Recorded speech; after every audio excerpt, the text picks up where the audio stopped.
గాంధీ భవన్లో TPCC chief Mahesh Kumar Goud మాట్లాడుతున్నారు. ఇప్పుడు లైవ్ చూద్దాం. విభజన హామీల గురించి ఎప్పుడు మాట్లాడలే, రావాల్సిన నిధుల గురించి మాట్లాడలే, రావాల్సిన ప్రాజెక్టుల గురించి మాట్లాడలే. ప్రొద్దున లేస్తే మతము, కులము, ప్రాంతము.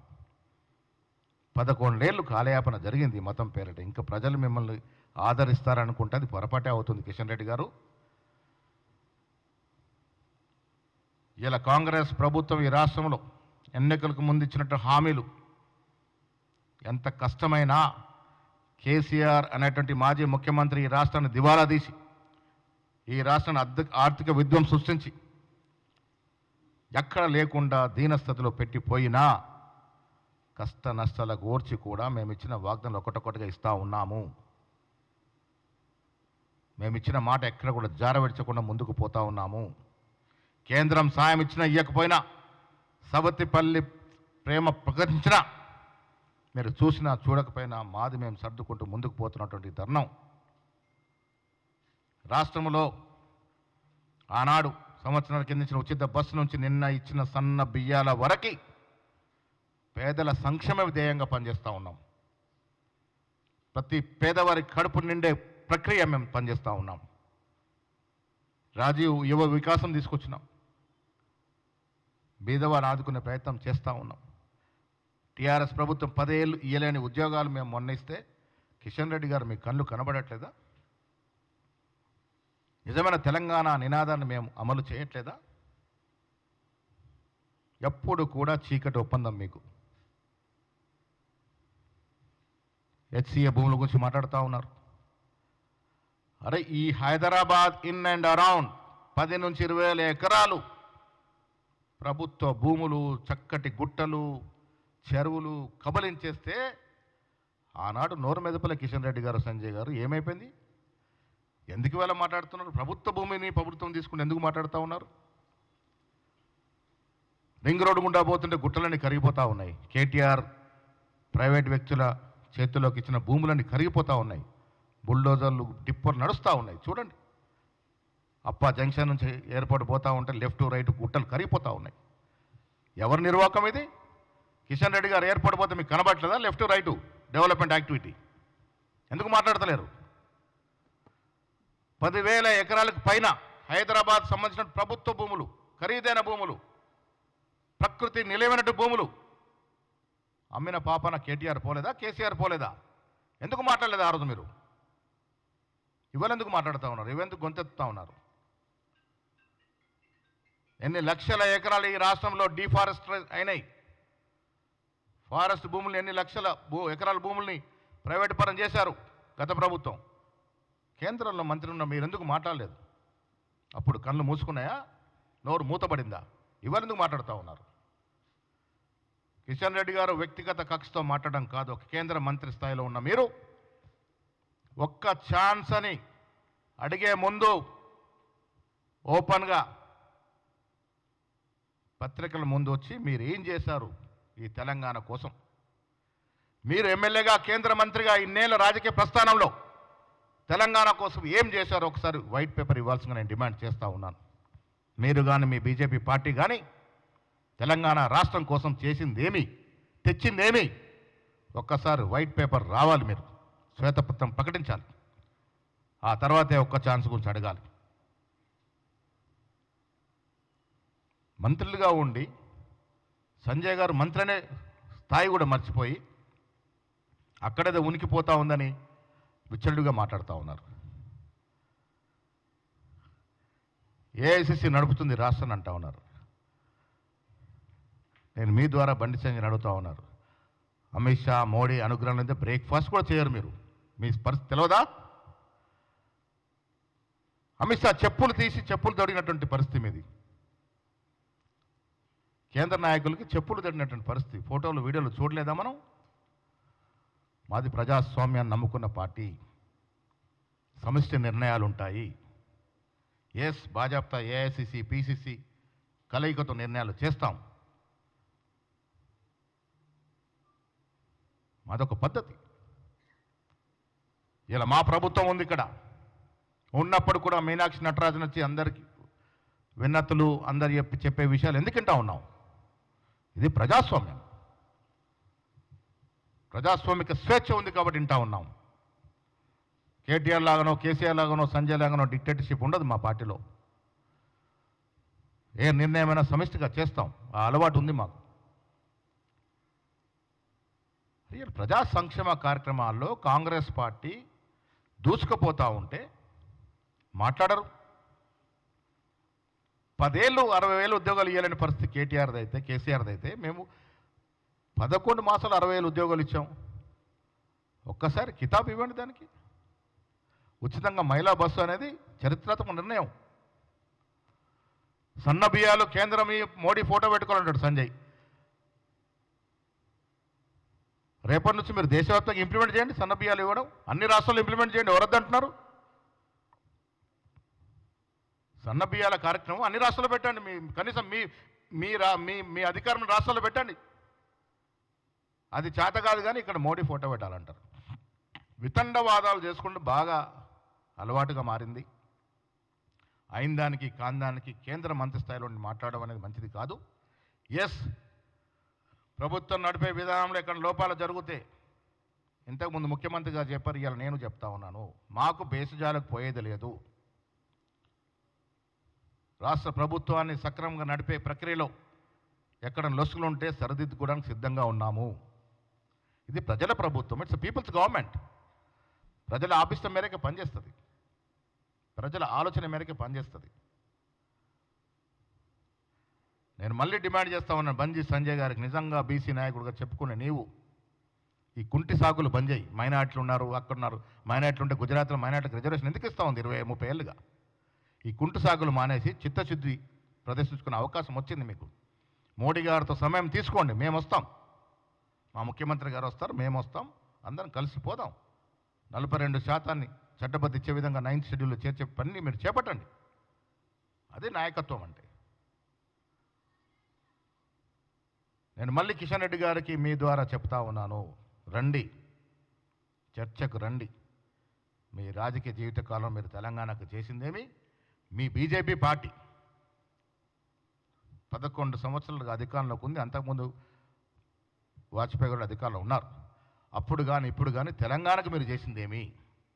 ఒక ప్రత్యేక ప్యాకేజ్ ఇచ్చినారా? ప్రత్యేక నిధులు తెచ్చినారా? విధులు తెచ్చినారా? ఏదైనా ప్రాజెక్టు తెచ్చినారా? ఉన్న ప్రాజెక్టు అడ్డుకుంటా ఉన్నారు. బాధాకరమైన విషయం, మెట్రోకు నిధులు రానివ్వరు, మూసి ప్రక్షాళన నిధులు రానివ్వరు, రీజనల్ రింగ్ రోడ్కి నిధులు రానివ్వరు. మీరు తెలంగాణ బిడ్డ కాదా? మీరు అడుగున అడ్డుకుంటా ఉన్నారు. అభివృద్ధి చేయరు, చేస్తున్న కాంగ్రెస్ ప్రభుత్వం నిందిస్తూ ఉంటారు. తెలంగాణ ప్రజలు ఇప్పుడు కానీ భవిష్యత్తులో కానీ కిషన్ రెడ్డి గారికి ఒక్క ఛాన్స్ ఇచ్చే సమస్య లేదు. పనితనం ఉన్నోన్ని, పని చేసేవాడిని ఆదరిస్తారు తెలంగాణ ప్రజలు. ఆ దశగానే రాజకీయాలు ఉంటాయి. తెలంగాణలో ఛాన్స్ కావాలని అడిగే ముందు మీరు తెలంగాణకు ఏం చేశారో స్పష్టత ఇవ్వాల్సిన అవసరం ఉన్నది. Thank you.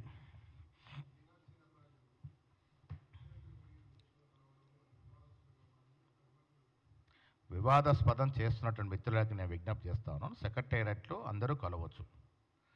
ఒక టీవీలో చెప్తా ఉన్నాడు, సీఎం చైర్లో కూర్చోనట రివ్యూ చేసిందని. అర్థం ఉండాలి. వీడియోలు రిలీజ్ చేసే ముందు కొంత జర్నలిజం విలువలు పాటిస్తే మంచిదని మీ అందరూ విజ్ఞప్తి చేస్తూ ఉన్నాను. నేను కూడా ఉన్నాను ఆ సమావేశంలో. బట్టి గారి ఛాంబర్కి పోయినాము. యాంటీ రూమ్లో బట్టి గారు, పొంగులేటి శ్రీనివాసరెడ్డి గారు, శ్రీధరబాబు గారితో నేను, మీనాక్షి గారు, వంశచంద్ర గారు, ఇంకిద్దరు సోషల్ యాక్టివిస్ట్ కలిసినాము. ప్రభుత్వ వాదన విన్నాము. 400 ఎకరాలు ఏం చదివించుకున్నారు, ఎందుకు చదివించుకున్నారు, అవన్నీ విన్నాము. తర్వాత ప్రజలు చెప్పే వాదనలు కూడా వింటానని ఆవిడ గచ్చిబౌలి స్టేడియంలో స్టూడెంట్, ఆ రోజు గాంధీ భవన్లో నేను, మీనాక్షి గారు ఇక్కడ కూడా విన్నాం. ఎన్ఎస్ఐ మా బిందురోలు చెప్పినటువంటి మాటలు విన్నాం. వారు ఏ రకంగా రిక్వెస్ట్ చేస్తున్నారు విన్నాం. ఎస్, ప్రజాస్వామ్యంలో ప్రభుత్వం మాదైనా మేము ప్రజలు ఇచ్చే సూచనలు సలహాలు వింటా ఉన్నాము. అంటే ప్రజాస్వామ్యమా కాదా? పోయిన కేసీఆర్ ప్రభుత్వం ఎలాంటిది ఉండేనా? ఎన్ని ఎకరాలు బుల్డోజ్ చేశారండి? ఎన్ని వేల ఎకరాలు బుల్డోజ్ చేశారు హైదరాబాద్లో? ఇదే కిషన్ రెడ్డి, ఇదే లక్ష్మణ్, ఇదే సంజయ్ గారు నోర్లు మూతలు పడలేదు అప్పుడు, ఇవాళ మాట్లాడుతూ ఉన్నారు. మాది ప్రజాస్వామ్యం కాబట్టి వినడానికి వచ్చింది మీనాక్షి నటరాజన్ గారు. వింటా ఉన్నాం, ఏం చేయాలో అలా ఆలోచిస్తూ ఉన్నాం. ఇవాళ ప్రస్తుతం కోర్టులో ఉంది అది. ఒక పేపర్లో వచ్చింది నన్ను వద్దన్నారని, మీనాక్షి గారు నన్ను వద్దన్నారని. నేను శ్రీరామనవమి కోసం ఊరికి పోతా ఉంటే నెక్స్ట్ రోజు అది వద్దనే వాళ్ళు మొదటి రోజు వద్దనాలి కదా, మరి మొదటి రోజు నన్ను ఎందుకు కూర్చోబెట్టుకున్నారు? నేను మీనాక్షి కదా కలిసింది. సెకండ్ రోజు కూడా ఉండమంటే నేను ఉండట్లేదమ్మా, వంశీ ఉంటాడు నీతో చెప్పాను. నేను వంశపారంపర్యంగా మేము మా తండ్రి గారు కట్టిన గుడిలో పూజ కాబట్టి నేను పోవాల్సి వస్తూ ఉంది. శ్రీరామనవమి నేను ఉండలేకపోతాను, నేను అడిగి తీసుకున్నాను. నన్ను వద్దన్నదని ఒక పేపర్లో. దయచేసి మీ అందరికి ఒక రిక్వెస్ట్, తప్పులు చేస్తే ఎత్తి చూపే అధికారం మీకు ఉంది. అదే మీ డ్యూటీ. 4th ఎస్టేట్ వాళ్ళ డ్యూటీ అది. ఎత్తి చూపండి, తప్పులు చేసినప్పుడు ఎత్తి చూపండి. ఏ తప్పు చేయకుండా బట్టగాల్సి, అంటే రాజకీయ నాయకులు వేయడం వేరు, మీరు కూడా బట్టగాల్సి చేస్తారంటే ఎట్లా? వాస్తవాలు రాయండి, తప్పులుంటే కూడా రాయండి, మేము స్వాగతిస్తాం. ప్రజాస్వామ్యం ఇది, మీరు రాసే ప్రతిదాన్ని స్వాగతిస్తాం. తప్పులు రాసినప్పుడు డెఫినెట్గా స్వాగతిస్తాం. కానీ లేనిది ఉన్నట్టు, ఉన్నది లేనట్టు రాస్తే ఏమవుతుందంటే విలువలు పడిపోతాయి. దయచేసి అర్థం చేసుకోండి.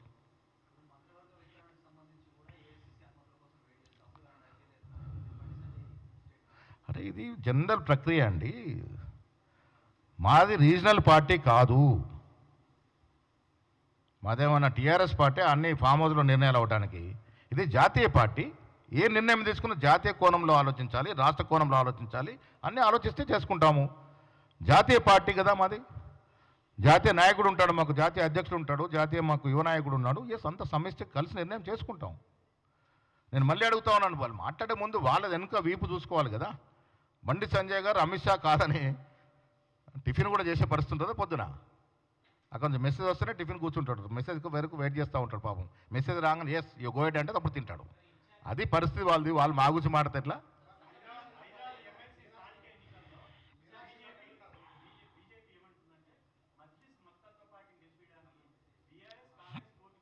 మేము ఎక్కడ చెప్పామో మజ్లిస్కి పార్టీకి మద్దతు ఇస్తున్నామని. మాకు సంఖ్య లేదు కాబట్టి మేము పోటీలో లేము.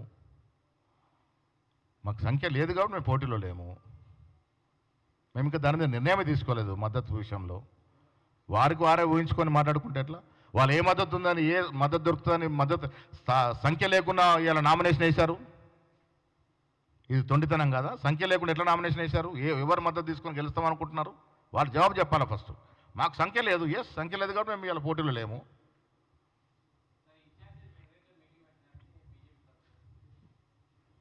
ఇన్ఛార్జ్ సెక్రటరీ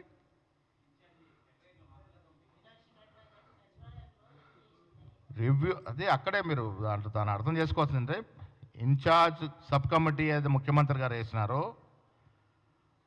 వారిని కలిసి SU 400 ఎకరాల విషయంలో వారు ఏం చెప్తారో వినడానికి సెక్రటరీ పోయినాము. It's not at all A review meeting. బట్టి గారు ఛాంబర్లో యాంటీ రూమ్లో కలిసి చెప్పడం జరిగింది. వారు ఇచ్చే వివరణ వారు మంత్రి వాళ్ళు ఇచ్చారు. ఏ రకంగా ఇది జరిగింది, ఎప్పటి నుంచి ల్యాండ్ ఎట్లా ఉంది, ఇది అసలు ల్యాండ్ చంద్రబాబు నాయుడు గారు IMG భారత్కి ఇస్తే ఆనాడు రాజశేఖర రెడ్డి గారు దాన్ని రద్దు చేశారు. తర్వాత కోర్టుకు పోయిన ధర్మిలా అది ఇవాళ ప్రభుత్వానికి ఏ రకంగా వచ్చింది ఇవన్నీ చెప్పడం జరిగింది. మీనాక్షి నటరాజన్ గారు వారి వాదన విన్నారు, స్టూడెంట్స్ యొక్క వాదన విన్నారు, సివిల్ సొసైటీస్ యొక్క వాదన విన్నారు. ప్రజాస్వామ్యం నమ్ముకునే పార్టీ కాబట్టి అందరి వాదనలు వింటాము కూడా.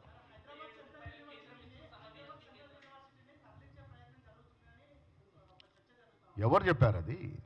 అసలు అలాంటి ప్రస్తావన లేదు కదా. ఏమని చెప్పారు? మల్లురావు గారి అభిప్రాయం ఏమి ఉంటుంది అది? అంటే ఆయన సెంట్రల్ యూనివర్సిటీ సిటీ మధ్య ఉంది కాబట్టి ప్రశాంతంగా ఉండాలని, వేరే దూరం తరలిస్తే బాగుంటుందని మల్లురావు గారి అభిప్రాయం కావచ్చు అది. ఎస్, అభిప్రాయాలు, వ్యక్తిగత అభిప్రాయాలు ఇక్కడ ఉంటాయి. నాకు తెలిసి రాష్ట్ర అధ్యక్షుడు నాకు అలాంటి సమాచారం ఏమి లేదు, అలాంటి ఆలోచన కూడా ఏమి లేదు.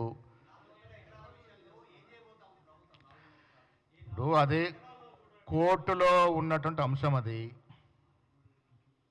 కోర్టు నిర్ణయం వచ్చే వరకు మనమేం మాట్లాడకూడదు. కోర్టు నిర్ణయించిన తర్వాత అప్పుడు ఆలోచిద్దాం ఏం చేద్దాం అనేది. ప్రజాస్వామిక స్వేచ్ఛ ఉన్న పార్టీ ప్రపంచంలో ఏదైనా ఉందంటే కాంగ్రెస్ పార్టీ. ప్రజాస్వామ్యంలో నాకున్న అభిప్రాయాన్ని వెలిబుచ్చడానికి అవకాశం కాంగ్రెస్ పార్టీలోనే ఉంటుంది. బట్ ఫైనల్ డిసిషన్ ఎప్పుడవుతుంది? అందరు అభిప్రాయాలు విన్న తర్వాత మెజారిటీ అభిప్రాయంతో నిర్ణయం అవుతుంది. అది అది అంతే అంతే. ఎస్, ఇప్పుడు కోర్టులో ఉన్న అంశము రేపు గవర్నమెంట్ అయినా చేయాలనుకున్నా మా సలహా సూచనలు ప్రభుత్వాన్ని అడిగితే మేము డెఫినెట్గా చెప్తాం. ప్రభుత్వం అడిగితే చెప్తాము. బట్ ఏదున్నా రేవంత్ రెడ్డి గారు ఏదైనా చర్య తీసుకుంటే అది వ్యక్తిగతం, ఆయన కోసం కాదనేది మీరు గుర్తుపెట్టుకోవాలి. ఏ యాక్షన్ అయినా ప్రజా సంక్షేమం కోసం జరుగుతున్నటువంటి యాక్షను. దాంట్లో సరే రకరకాల అభిప్రాయాలు ఉండొచ్చు. విద్యార్థులకు కూడా తెలుసు అది హెచ్యూ ల్యాండ్ కాదని.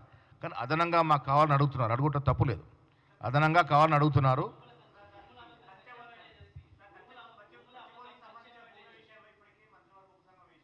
అవును,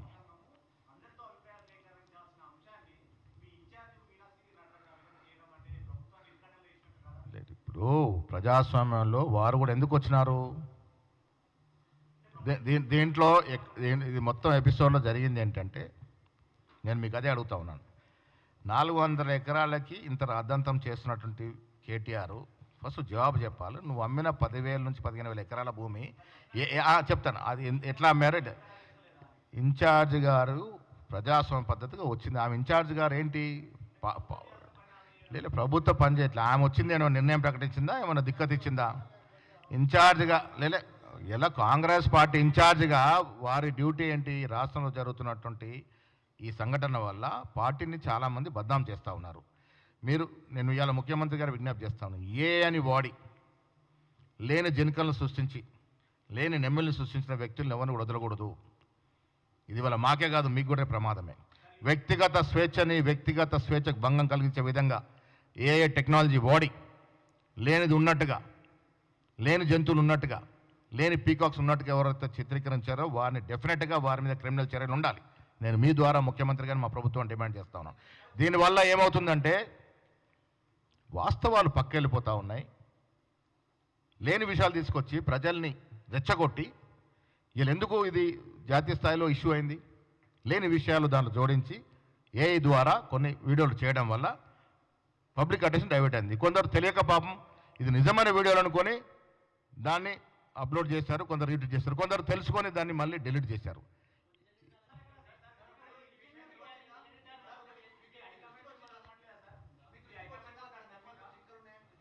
ఇప్పుడు నెమళ్ళు అనేది ఢిల్లీలో బండి సంజయ్ ఇంట్లో కూడా ఉంటాయి. నెమళ్ళు సంచరిస్తూ ఉంటాయి. వాటి జగన్ వాడు ఉండాలి, వాటిని పరిరక్షించాలి. దాంట్లో ఏం అనుమానం లేదు. జింకలు బుల్డోజర్లు తిరుగుతూ ఉంటే జింకలు ఉరుకుతున్నట్టుగా అసలు ఆ ప్రాంతంలో ఇప్పుడు ఈ 400 ఎకరాల ప్రాంతంలో జింకల సంచారం లేదు. నెమళ్ళు వస్తాయి, వాళ్తాయి, పోతాయి. లేని సృష్టించి ఇది ఈ రకంగా ప్రజల యొక్క అటెన్షన్ డైవర్ట్ చేయడం అనేది తప్పు.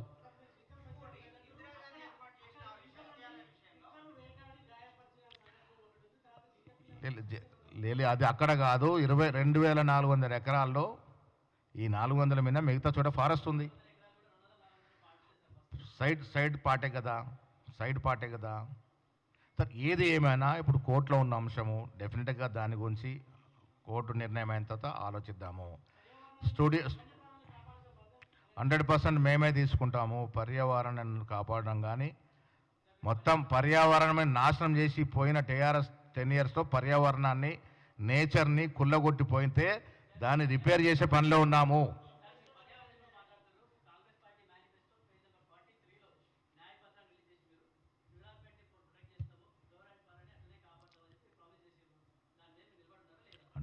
నిలబడతాము. మోడీ గారు ప్రధానమంత్రి అయిన తర్వాత రేపే మీకు లెక్కలు ఇస్తాను. అస్సాంలో, మణిపూర్లో, అరుణాచల్లో పర్యావరణానికి విఘాతం కలిగే చర్యలు ఎన్ని చేపట్టినారో మోడీ గారు ప్రధానమంత్రిగా రేపు మీకు లెక్కలు చామల కిరణ్ రెడ్డి గారు ఇస్తారు.